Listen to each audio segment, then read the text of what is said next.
Ladies and gentlemen, we are back on K2 Born, and I'm Tanguy Jacopin. What are we going to do today? Well, we're on the introduction to strategy, and we're going to ask a simple but fundamental question. Does competition obey the same criteria for Lenovo, Infosys, Citygroup, and Deloitte? Well, I could have mentioned far more companies, but just to see if you were able to understand it. So, Lenovo, it's a Chinese company, specialized initially in the PC business and moving always more in other businesses such as smartphone, tablet, etc., etc. It became well known out of China with the acquisition of the PC of IBM. Infosys is it's an Indian champion of financial offshoring. The fact that some financial activities are outsourced from United States initially to India. Citygroup, major financial bank, financial group, and Deloitte, it's an IT company and an auditing company as well. Okay, so when you look at this this company, if you want, we can put another one on top of that. That may be from a complete different sector. We can use Gazprom in the commodity sector. We can use otherwise Starbucks in the retail sector. Well, are they the same criteria for all these guys, or are they different? This is a key point.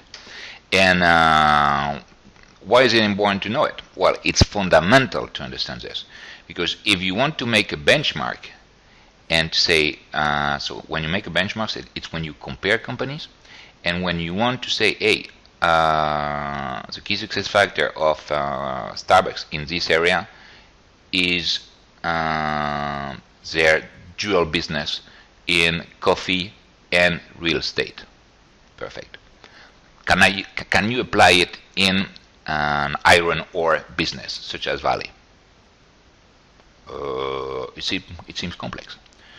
So you need to understand it at this point. But maybe there are some other factors in terms of sourcing that may be interesting for Vale, the Brazilian iron ore company. So this is the reason why it's relevant for you to say, hey, what are the factors that determine right now the competition in the future? Is there any change? So what we're going to do, because it's they do not exist so many articles on this in the academic sphere, but I'm going to show you a comparison, and you're going to see a change. So as you can see, this is an old one, but what is interesting is to say, hey, what works and what doesn't work. So here you can say, okay, the success of a company, how can it be explained? 7% by the economic factor. So if there's a bonanza or if there's a crisis and so on. 5 years later, 6%. So pretty stable. Okay, until what extent is can we say that if you're the right industry, it can work? 8% or 19%. So it's true that, for instance, if we're coming to more current years, if you were in the pharmaceutical business 10 years ago, it was tough, because in terms of reputation, they suffer a lot. In the last decade, banks have been suffering a lot. Now, and this is the most when we come back to the last two issues, these are the most interesting one. Explained by the firm, 46%. Transfer 32%, but it's still more than 1/3. It's what we're talking about. So it means that internal analysis should be given priority to understand what's up in the company. Now, the problem is when you are evaluating a strategy, you will have far more insight concerning external analysis. So at this point, it's really interesting for you to say, hey, what can I learn from internal analysis? Okay, and last point, well, people from academia and from business-wise, all the gurus and so on, there's something they don't like to comment that much, But their company, we don't know why they were successful.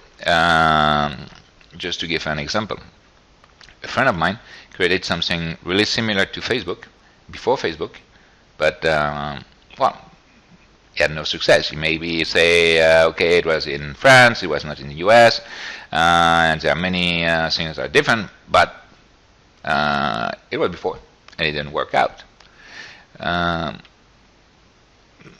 So these are some elements that are quite interesting. And again, on Facebook, you've got another issue that is quite interesting to be commented, I guess, is that it was developed in 2004 mainly, and I was in the States at this moment, and or at Columbia University. So as you know, it was developed first in Harvard, then it went to Yale, Columbia, and Stanford. So I could say that being in Columbia, I should have been aware about it.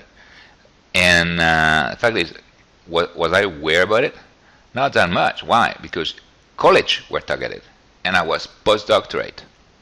So you can see that, and I only got aware about it when I came back, because I was in touch with American college students. So it's really interesting to see what happened and when it's not, and so on and so on. So I insist on this because from time to time you may have a few months that may explain why it was in or why it's not, you are out. So globally speaking, yes, you have some factors that are similar to the four companies that we mentioned before. Profitability, margin, number of players. When there's a number of players is increasing, profits are going down. Player concentration is plays in favor of the company that has the rent. The importance of the positioning in the value chain is a key issue in all the sector.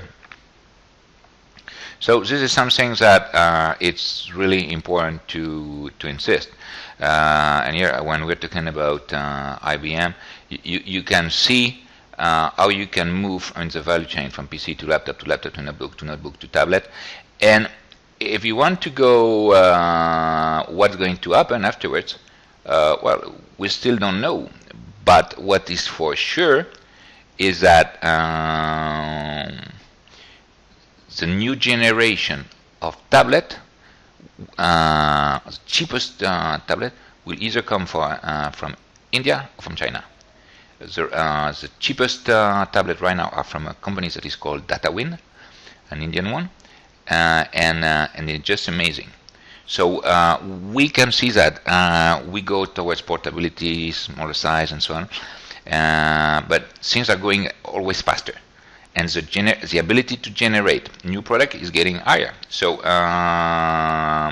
with always more investment, with always more strategic alliance required. So there are some elements that you need to pay lots of attention to, independently of the area in which you are. And this, because you've got so many elements that are in common, this is the reason why you are recommended. It's up to you to make to pay attention to the following element: analysis of the competition, competitive advantage of the company, durability of the competitive advantage, response to the threat concerning the durability of the competitive advantage. All these elements will be studied out in this series of introduction to strategy.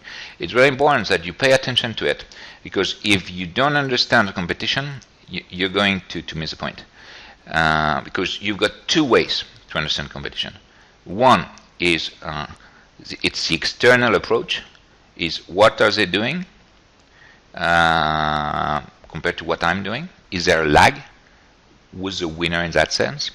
And the second aspect is, okay, my competitors are doing it and I can internalize it. So it's moving from external to internal. Okay? So this is it. This was common factors among different companies from a complete different sector. I hope you enjoy it. Hope to see you soon on K2Born. Thanks. Bye.